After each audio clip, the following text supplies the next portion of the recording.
I can't even remember what about, but it took. We literally know you might get some structure today. That's all I'm saying. Like, this episode could make sense. I know some people don't like that. I've been told, but this one can make sense because we're gonna help you figure out what you want to do from the time that you first interact with that client. Through your sales, through your enrollment process, and mapping the journey, walking hand in hand, coaching friend, all the way through to your successful experience with your clientele, with your clients. This is the online trainer show, trainer show, trainer show. This is the online trainer show. We shouldn't have a podcast. Out of my wildest dreams, Jonathan. Where could we possibly go from there? So the podcast started, I know. Yeah. Oh yeah, the podcast started. It counts down. Yeah. What happened today, Jonathan? Well, nothing happened today. No. I thought you said something happened today, and I thought that we might get a story about it. Amber and I were talking about movie snacks because she's having snacks. As I came into the podcast, I've got my delicious protein smoothie. And I found out that Amber doesn't like popcorn. So, yeah, you're one of those weird ones, huh? Well, indeed. Like half the reason we don't need to hate on her movies. For not liking popcorn. No, I think we do. Just a little bit. Yeah. I think that's where you're wrong, Jonathan. I remember back in high school, I went on a date with a girl who. So in the movie theater, you used to. I don't know if you still can. Who knows what movie theaters exist anymore? But you used to be able to like put different flavors on your popcorn. Right. If anybody does anything other than butter is just nuts. But I would have gone on another date with her if she put anything else on her popcorn other than dill. But when she put the dill flavor on her popcorn, I was like, we're done. I'm out. I didn't quite walk out of the date. I wasn't like man enough to do that, even though I really wanted to. I did do one of these. Stretch and put my arm around her, but then that was it. If you put dill on your popcorn, like there's no future for us. I've never known that there was a like. So there's a liquid, like, is this a sprinkled thing or is this? It's like it's like a powder. Oh, okay. Yeah. The powdery stuff, yeah. Okay, because I'm in my head, I'm thinking like, how do you squirt dill on popcorn? That sounds weird. Yeah, I love dill flavor though. See, Jonathan, you and I were never meant to be. So many reasons we can just add this to the list. One more of many reasons. Didn't you reference dill chips on a previous episode, Kendall? We did. I thought so. Yes. Okay, all right. Yes. So I love your consistency. Yeah, I said it wasn't even in the list of the top types of chips. Like when you rank chips from best to worst, you've got sour cream and onion, plain, barbecue, salt and vinegar, ketchup, and then somewhere about 20 rungs down is dill. See, in Mexico, we love plain chips because then we like bathe them in freshly squeezed lime juice and hot sauce, Mexican hot sauce, Valentina. We do that to popcorn as well. Mm-hmm. Yes. And it's delicious.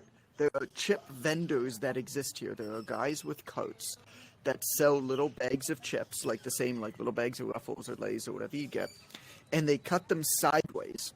So when you buy chips, they cut them sideways, and they've got all these flavors kind of hanging off of their cart.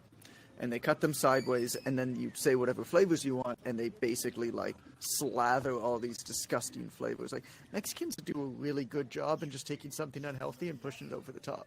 and then they shake the bag and then they give it to you. That's like the coach. I mean, we just maximize it, okay? We just maximize its potential. Yeah. That's all that we do. That's right. The chip's just a canvas for your cholesterol laden arts. Is that what you're saying? Correct. Let me paint this with a little cholesterol and hypertension for you. Hold on just a second. To give you a med pack with the chips. Here's some, because Jonathan, weren't you at the pharmaceutical location where they had free? What do they have, like free Viagra there? They had some Lipitor, I think. They had testosterone. What was it? Remember hormones, or there was like some kind of like weird like steroids. Steroids, yeah, steroids at the local at the Quickie Mart there in the town that she. Why not a gallon of milk and my roids for the day? Like why not? You gotta wash them down or something. A loaf of bread and my cycle. Yeah, right. Right. When human growth hormone is the impulse item at the register, you know you've tripped across the border once again. So I got an email today from a marketer, and we know marketers ruin everything. But the email reminded me of Amber in a way, because I was a bit caught off guard with what the top of the email said. And the email is from, I'm reading it now for those that aren't watching. The email is from Kevin Sy, and it says, "Question from Kevin" is the subject matter. It says, "Greeting my coaching friend." I thought this is nice. It's starting off well. My coaching friend. Mm-hmm. My coaching friend. We're not friends, but he'd like to be friends. Apparently, he's a coaching friend. Greetings, my coaching friend. You've never heard of me. Hi, I'm Kevin. I thought this was polite. Also, this is a very polite marketer. At that point, you need to respond back. Who you calling friend, buddy? Right. Calling friend Kevin. It says, "I got your email from the Facebook post advertising free pictures of your toes." And I thought, well, here's something different. Here's something you don't see in a marketing email. And of course, at this point, I immediately think of Amber. I'm like, does Amber know Kevin, and did she put him up to this? Because we all know that Amber randomly gets requests for nudes in her emails. So then it goes on to say, okay, just kidding. I actually found it at the bottom of your website. And I thought, well, that's a good way to disrupt, the normal chain of events. He goes on. There's like a picture of a dog exercising with dumbbells. It says dog exercise equipment. But his final line is it says, "I await your amused but somewhat interested reply. Have an absolutely majestic day, Kevin Sy." He's a digital content expert. And I thought, well, this was a refreshing pitch. Obviously I'm not responding because I don't care. But I thought it was really interesting the way that he presented himself. It's not a bad pitch. It's not bad. And I got to admit, I literally did laugh out loud. It said your Facebook post advertising free pictures of your toes. I thought, this guy does not want to see pictures of my toes. I can assure you that. The most adamant. I feel like Carolina would be like, I thought I took that down. Right. Yes. It's like, listen, I needed the money, okay? She's scrambling. Keto's replies, "Where did you see that?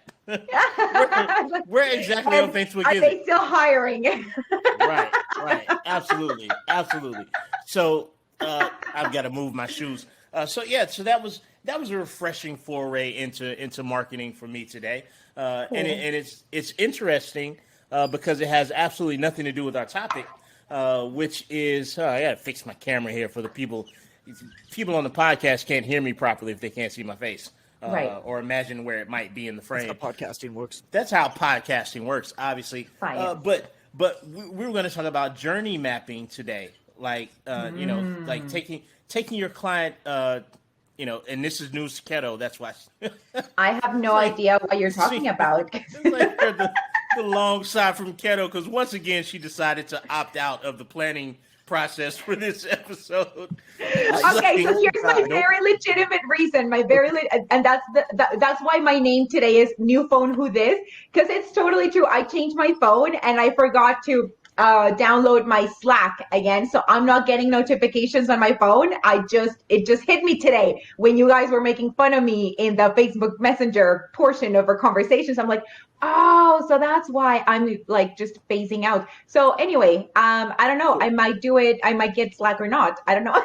Great excuse for today, Carolina, and I buy that.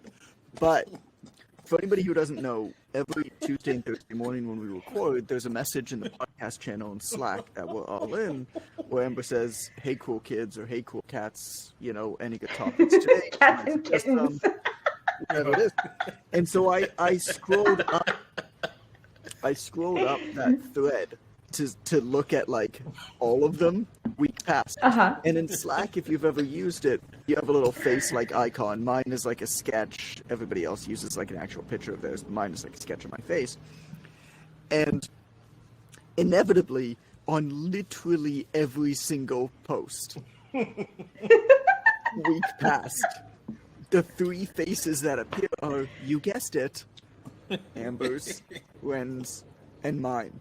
So, Carolina, buddy. Friend, coaching friend. My coaching friend. What are excuses to the past? Oh, I don't know. What episode is it? 90 sometimes? I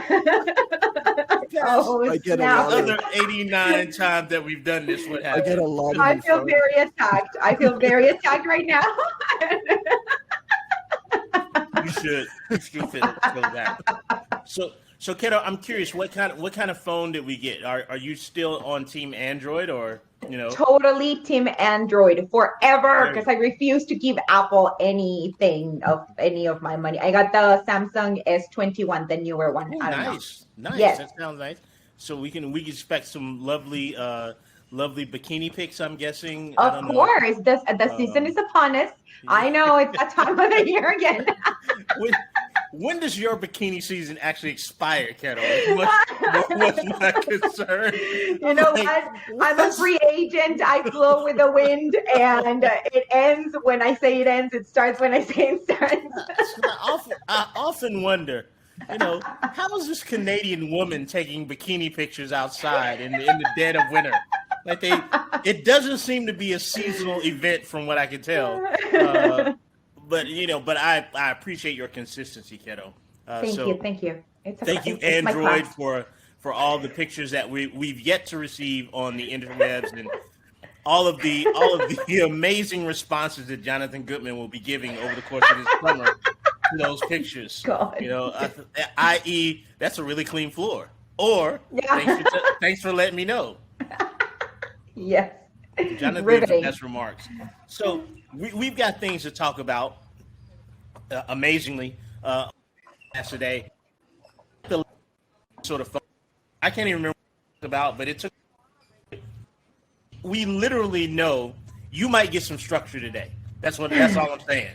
Like, this episode could make sense. I know some people don't like that. I've been told, but this one could make sense because we're going to help you figure out what you want to do from the time that you first interact with that client, through your sales process, through your enrollment process, and mapping the journey, walking hand in hand, coaching friend, all the way through to your successful experience with your clientele, with your clients. Is it clientele or clients? With your clientele, I'll say clientele because that sounds saucy. Very formal. It's very formal. It's very formal. We all know that I'm a very formal individual. I've got a smoothie also, in case you guys didn't know that. So Amber's the expert here. Can I give a little bit of context, and then Amber is the expert? No, Jonathan. I don't want any context today. Okay. All right. If you must, Jonathan. Now I feel bad. Now I feel like I've stepped on your toes, coaching friend. Go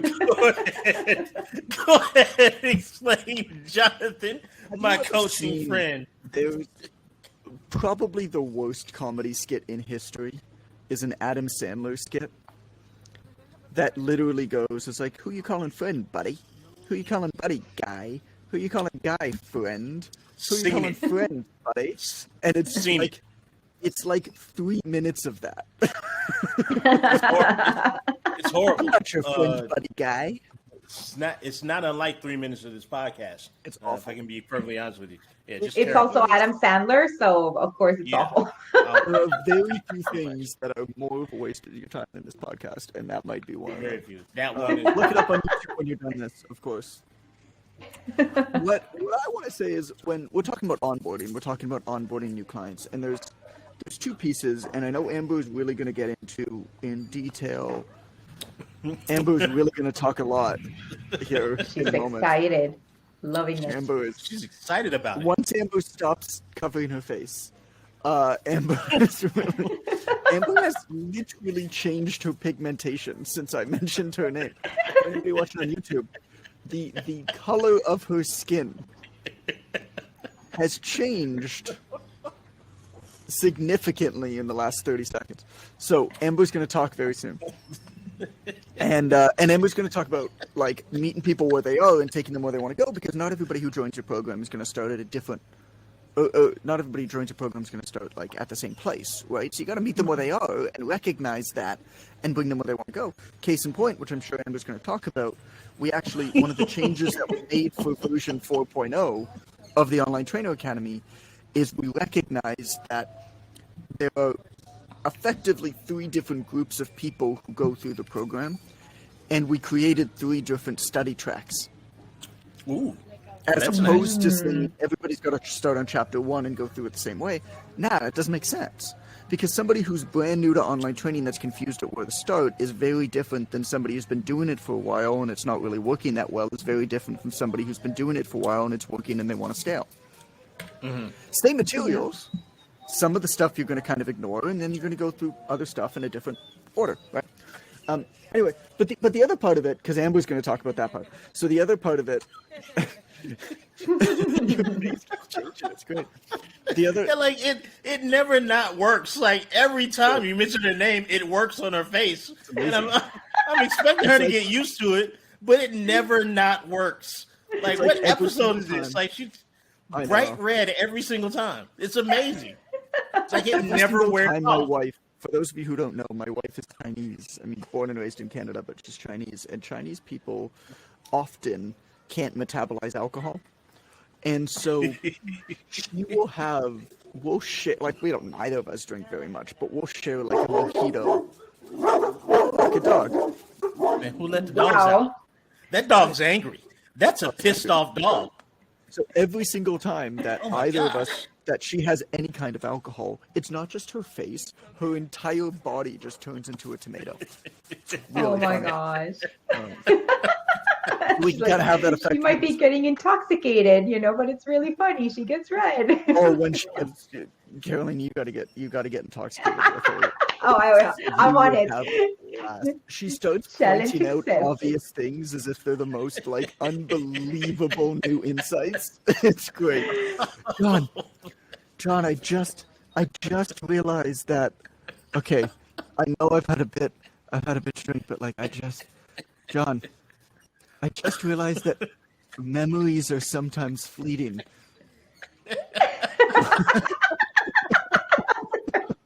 Sounds like it wants to sound like really deep, but it's not. So it's like, wait, what? It is the best.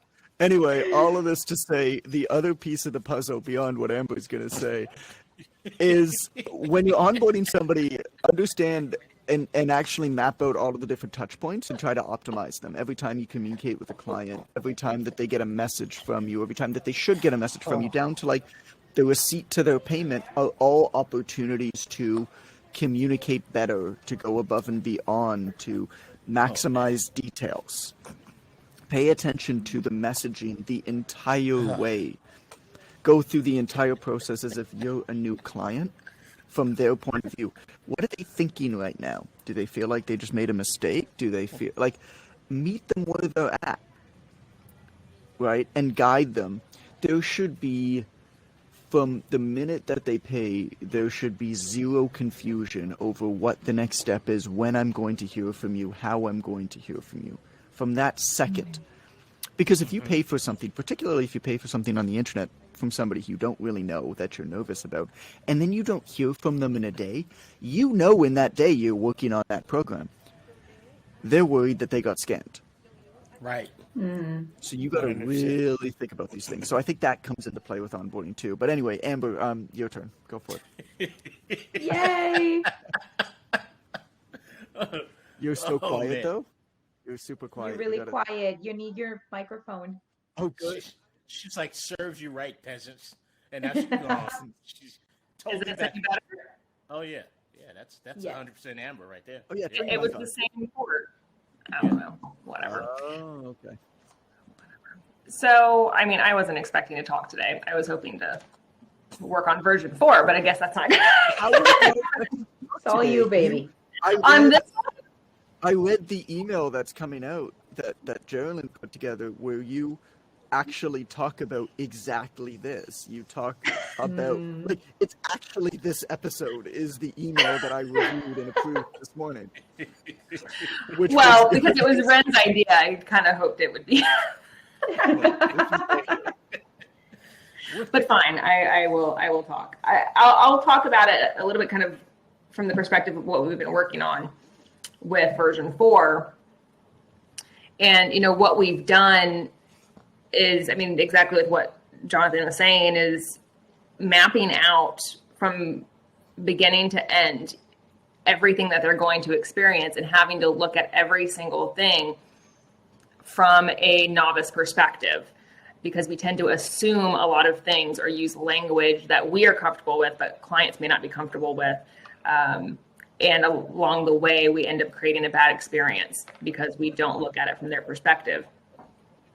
So for us, what we've been doing is we've been creating what's called a project brief. And here's what we're trying to do. And we line out all of the different sections of our business. And this would apply to to your business as well, is what areas are going to be affected by this. So it could be your social media, your email marketing, if you do it, if you have anybody that works with you, if you have any partnerships, you know, so what you're getting ready to do, you know, what areas of the business are going to be affected by it. So that will help you figure out part of your onboarding process, like all of the things that you need to account for. So from the moment that they pay, what happens? They get a receipt. How can you optimize that experience? And if you've, you know, enrolled with OTA or Online Trainer Academy, you've seen the goofy email that we send you, but you get to know who we are through that email. So for those of you who are like, oh, I don't know how to like stand out, like the onboarding process is the perfect place for you to be fun and exciting and to make the experience different. This is part of what sets you apart, is being able to create an experience. Because at the end of the day, I mean, we all, for the most part, can create a good enough workout program. We can help with nutrition, but the experience that you create, that's what people are going to enjoy and pay for continuously. So this is your first opportunity to really wow them. Outside of that, a little bit about like understanding the different types. you cut out. Yeah, he's cut out. I think he's I going to guess- different kinds of chips. The Wi-Fi guru moved away. He's out of range of the Wi-Fi ass. Jonathan, bring that ass back in range, sir. Back it up, sir. Back up that. Back that ass up. Back that ass up. Oh man, I'm dying. Video I'm crew. dying. Oh man. So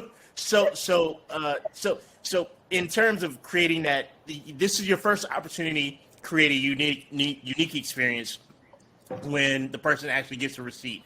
And Jonathan was talking about filling in that gap between the time that someone pays and the time that something else happens, right? Because that is crucial time. And if you've ever bought anything on the internet and you didn't get an email, this happened to me personally. It's trivial, but I was buying candles from Bath and Body Works. because I love black tie. It makes the home smell just amazing. But I didn't get a reply email from Bath and Body Works, and like I literally freaked out. Like I was like, I can't see the receipt. I don't know where the tracking thing is. I didn't do my confirmation code thing. Oh my God, I don't have a receipt. So I think Jonathan was about to interject what happens, when you're in that very first stage, literally sending your receipt to the client or right after they pay. I'll let you take it away, Jonathan. I think I hear the donkey in the background now, so you should be good. Nope, he's just. I don't know if my internet's still good. I wrote Amber a note what I wanted to talk about. It's two different things. So I'll tackle what Ren said first, and then what John sent a message about. So they're two totally different things. He's sending telegraphs from Mexico for our podcast. Oh my God. We are the most inefficient production ever, and I love it. I am here for it because this is a perfect match to my personality. It's like, yes, off the rails. It's so satisfying how off the rails this show is right now. We got a speaker who doesn't want to talk. We got a team leader who has no internet. And he's sending messages via internet for the person who doesn't want to talk to read to the audience. This is perfect. I need a drink. So again, imperfect action exemplified right now. And take a bow, guys. You're welcome, podcast. Right. Oh, this is the kind of witty things that Lithuania really loves. This is what keeps us at the top of the Lithuanian charts, I think. Westernized inefficiency. Yeah, Canada doesn't like it. Canada's not here for our bull crap.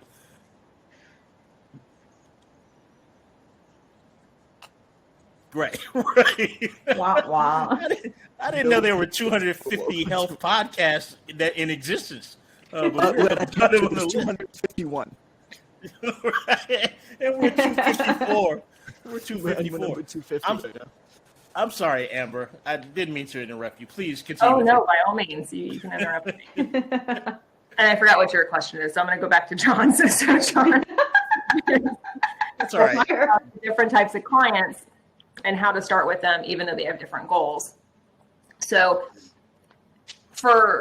I think the really important thing to kind of think about is, where are your clients most likely starting from? And so like for me, for example, hot mess working moms, they'll kind of fall into a few different camps. So some of them will be someone who has exercise and nutrition experience, but just can't get their crap together. And other ones are total novices. And so although they both have the same goals, how I'm going to talk to them and teach them are very, very different. So I might simplify and water down anything that I share with my novices, where my more experienced ladies, I may talk to them on a slightly more higher level just because they don't want to feel like they're being talked to like children. So I have to show them a little bit, I don't want to say more respect, but like acknowledge the fact that they have some experience. And so that way they feel like they're being collaborated with a little bit more. So as you are creating your onboarding process, something as simple as that can make a really big difference. And how you write emails, how you teach them how to use your software, how you explain your programs, all of that stuff can make a really big difference. And even what kind of resources you share and choose not to share can make a difference based on your different client types. That makes sense. So would you separate would you have slightly different what do I want to say, slightly different sort of batch presented communications, or are you doing, in your mind, are you doing this as you're interacting with them in real time, or do you know that because you have these certain categories, for instance, for me, I get one or two types, nothing in between. Absolutely sedentary, absolutely nutritional deficiency, or I need to work out 8 days a week, restrict all the foods, go as hard as possible. Like, my women are nowhere in between those two things. It's either I'm pulling them back or I'm getting them started. Nothing in the center. Would you advise me if I know that, having batch communication already worked out? So as I identify that person, they get one sort of welcome experience and then and the other person gets a different welcome experience, or is it just a matter of just subtlety in the language from your perspective? If there are clear differences and significant differences, then yes, I would basically have, here's your base of what I'm trying to communicate, and then you're going to copy it and then craft it a little bit differently to talk to this different demographic. I mean, if there are slight differences, like for example, with the Academy, although we have 3 tracks, there's actually 4, but one of them is just slightly different. And so it wouldn't be worth creating a whole new thing for them. We just, try to talk to both at the same time because that's doable. But like with what you're saying, Ren, they're very, very different people. And so you have to approach everything a little bit differently. So I would create totally different communication. Although you're trying to tell them the same thing, I would adjust it to speak to them more specifically. I think one of the things I always noticed when I was training clients in person, it's like some clients really need to get a quick win very, very fast at the beginning of the training in order to keep going. So a lot of trainers who are really, really good, stress, this is a lifelong thing. Habits are what's important. Slow, gradual change, stability, all of that kind of stuff is more important. And I agree. And some clients will buy into that on the start. And so you can start playing the long game with them, with their health right at the beginning. Other clients, it's like, you got to get them a quick win or else they're gone. And so you actually need to know that, or else you could lose a client that you could otherwise help. And that's kind of a matter of, I guess, kind of bending without breaking. But you could ask them, literally. You could ask them questions, trying to get at their motivations, trying to meet them where they are better, and kind of switch your training a little bit so that you could, even if your training doesn't change, you could show them progress differently so that it looks like they're getting quick wins faster. Right. You know what I'm saying? Because that's just important some of the time.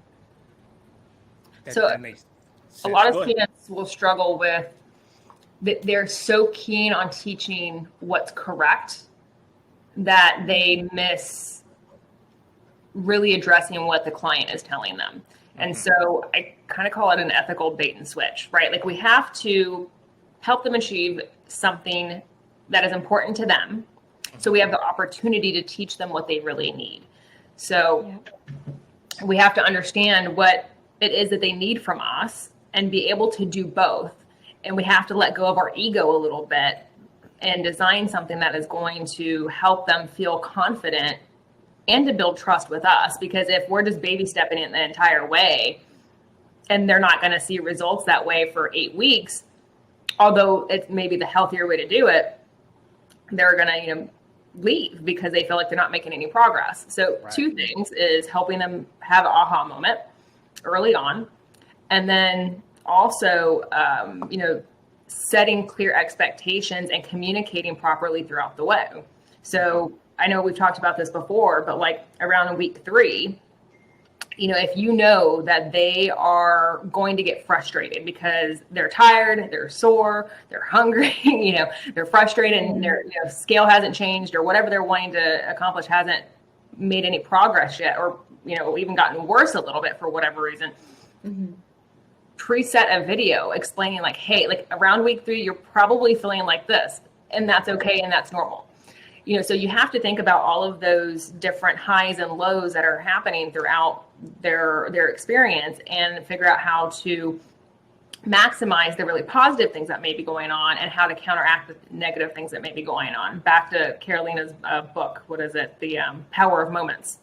Yes. A long time ago. So kind of this concept of, how do I make, 3 things. How do I make the boring exceptional? How do I make things that suck less? And then how do I make the really good things feel even better? So in the onboarding process, those are the 3 different things that we're kind of looking at and figuring out how to make those situations as good as they can be. That makes sense. So sort of our first tip is making sure that there's not a gap between payment and the next communication. If they know to make the payment, they need to know exactly what's going to follow that. when it's going to happen, and you need to follow through on that to minimize the anxiety. Secondary to that, what track are they actually on? Making sure that we understand the track that this particular client is on, and sort of applying the subtle nuances of where they are so we can meet them there and help them through in sort of an individualized basis, so to speak. And then the next thing to consider is whether or not we need to get them a quick win, right? Isolating and understanding, do I need to get this person a quick win to keep them on board? And from then, when is their first roadblock block probably going to happen? Can I get out in front of that and address it? So we've got the sort of the first part of this process nailed down in a way that we're avoiding a lot of the errors that would lead them to feel uncomfortable in the process. So we've done those things. Is there a next thing that we need to consider in terms of the onboarding? I have one. It's not necessarily onboarding, but one thing that I've recognized is that oftentimes trainers, and I'll include myself in this bucket for a lot of my career, do a really, really poor job at communicating with clients, process, and ongoing, I don't even know what the right, trainers will set an initial goal with a client and then never revisit it and never tell them where they are along the path to get there. I don't know the right word for it, but I fell prey to that as well, aside from maybe a check-in every few months. Never communicating why they're doing what they're doing and where they are along that path, or having a process or system to communicate that. Okay, well, my goal is this. Here's in business, here's the KPI, here's the key performance indicator, here's what we're basing this metric on of success, right? That is related to your goal because of X, Y, Z. Cool. Here's where you are along that scale. Here's what we're doing to continue to push you along that scale, which is going to get you here, which is going to get you to that ultimate goal of fitting in your red dress, blah, blah, blah, blah, blah, whatever, right? I just find that that's missing a lot of the time. And as a result, going to the gym, even for people like me who have been a part of my life for 15 years, it's still hard every single morning or 3 or 4 times a week.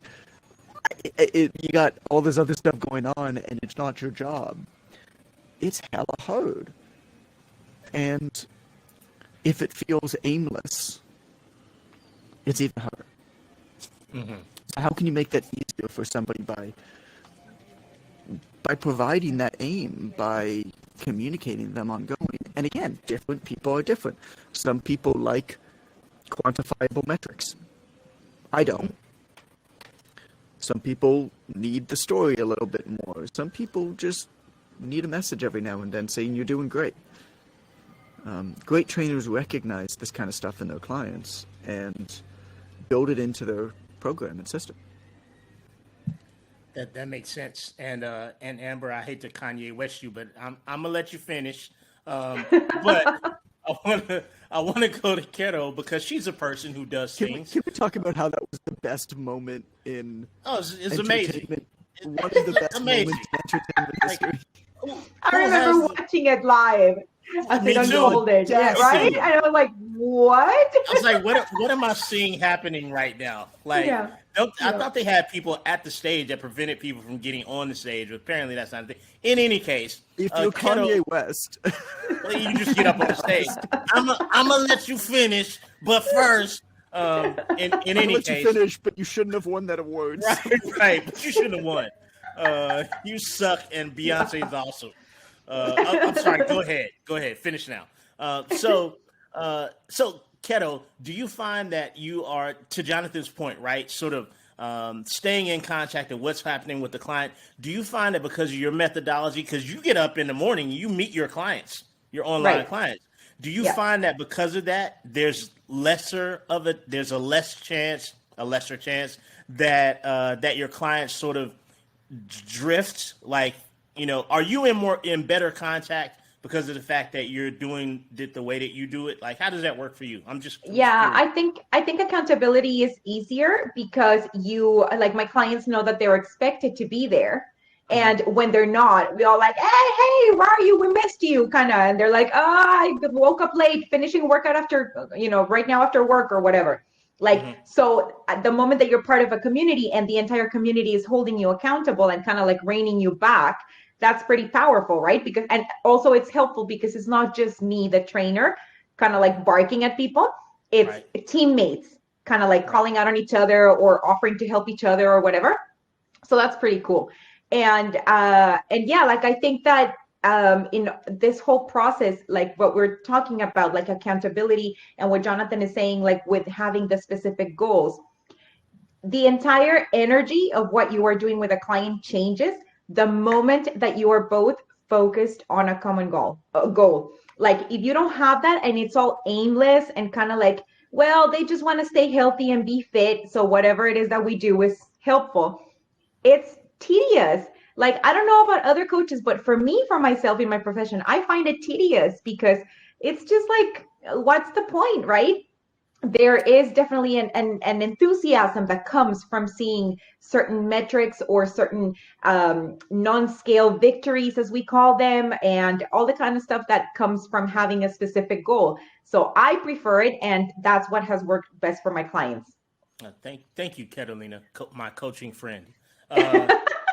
Amber, I didn't mean to interrupt. I'm gonna let you finish. Shake it off like Tay Tay. So in the vein of Taylor Swift, shake. So any conclusive thought? Any final thoughts here? You've talked more than you wanted to today. Talk a little bit more and tell us about it. One last thing I'll mention is that as you go through building your onboarding process, make it as easy as possible. Like, do not get lazy with, I'm trying to think of a good example, like telling them, well, this document is going to be here and then not link it. Like, make it as tech friendly as possible, because chances are you're going to have a few people that aren't comfortable. There's a learning curve with working online, and you're used to it at this point because you've had to set up the system and all of that fun stuff. So don't assume that they're going to catch on quickly, and don't get lazy in making it easy for them. So if you have to create, video walkthroughs, do it, link it, and make it super easy and obvious to access. So that would be the last. So what you're saying, Amber, if I can perhaps translate into a way that perhaps Ren will understand better, is what you're going to do with all that junk inside your trunk. I'm going to get you drunk, get you love drunk off my hump, my hump, my hump, my hump, my hump, my hump. Somebody come help me, save me, please. Little lumps. Check it out. I drive these brothers crazy. That's enough, Jonathan. They make it stop. Nicely. They buy me all these icy Dolce and Gabbana, Fendi and Madonna. Karen, they be sharing. Oh my Other god. one he got me wearing fly. We've heard enough, Jonathan. Save us. Somebody pull the plug. One other tip I'd like to give as we exit this episode of the Online Trader Show. So I keep Stop on it. taking. No, I ain't taking. We can keep on dating. He's still going. Coach you how to make No. fun. Now keep No. on dating. No. It's like the rhythmless Energizer Bunny of hip hop. My love. I have a separate audio track of him now doing this. Nice. Yes! Nice. They're hitting me back. That's all I needed. You guys gonna let me finish my song? Or? No, we're not. That's all I needed in life. And why does your version sound like Hi Ho by the Seven Dwarfs from Snow White? I don't get that. One other thing I interject is having an orientation week is something that I put into my practice recently. I have 1 week where clients can get oriented to the program, and it's really helped me with all the tech. Yeah, to get over the hump. It's really helped me to prevent them from having technical issues because they had one whole week where their workouts loaded, one whole week where their nutrition program is loaded, and they can push every button and mess everything up for one whole week. Ask me all the questions because I've seen that anxiety rise on the first day, and they feel like they messed everything up because they didn't record the exercise right day one. So they've got 7 days in orientation week. That first week, then people just need to get over your humps. Oh my God. It's been another riveting edition. Another riveting edition of the Online Trainer Show. I'm getting my paper because I realized we paid no bills today. So coach clients online responsibly and profitably with the Online Trainer Academy Level 1 certification program. onlinetrainer.com/OTA. You're welcome, OTA, Online Trainer Academy. We hope you enjoyed this episode. If it was an episode, I don't know exactly what happened here. Coaching friends. But we got Amber to talk, and we couldn't stop Jonathan from talking. And Keto's here with a new phone, which is amazing. Expect those bikini. And no, mix your milk with my Cocoa Puff. Milky No.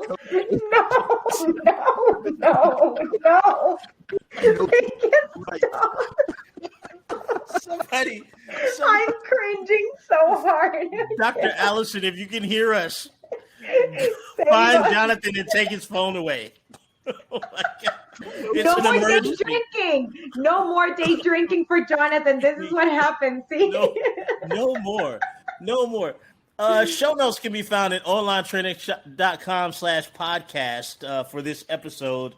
And, just, I don't know, whatever. Also, yeah, like I think we should remind people that also on the show notes, you will be able to find pictures of Ren's toes. Right. Oh, man. I can assure you do not want that. But please remember that this is free. You did not pay for this today.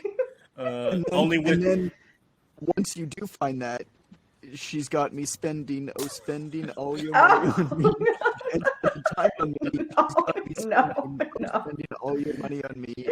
2001 called. Give it its song back. Stop. Oh, man. That's a good So 2008, Jonathan, and you're so 2000 and late. It's not a good See you next time on the Online Trainer Show. If you haven't stopped recording yet, Amber, just stop. Just cut us off. Please, Cut off save at the us. knees. Yeah, cut off at the knees. I'm leaving. Upload my thing. This is the Online Trainer Show. Trainer Show. Trainer Show. This is the Online Trainer Show. We shouldn't have a podcast.